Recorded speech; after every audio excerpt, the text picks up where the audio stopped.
Ремарке за трактор с хидравлично разтоварване. Елате да ви покажем хидравличната бутилка. Ето я, е това дългото, голямото. От нея тръгват и хидравличните маркучи. Ето го, той е с капачка. Тя се маха и се слага. Това е щепсела за стоповете и мигачите. Ремаркето е с теглич, който се върти с 4 гуми по 2 от двете страни. Двойни гуми, чисто нови с грайфер.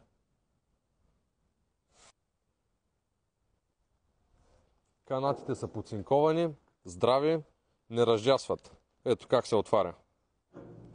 Дърпате и спускате. Всяка една каната се сваля. Ремаркето е с товаримост до 2500 кг, а трактора, който го задвижва, трябва да е минимум 25 конски сили. Ето го. Чисто ново, още с лепенките. Ремаркето е гръцко, много здраво, качествено и надежно. Ще ви служи дълги години. За повече информация може да се обадите на телефон 038 454 725.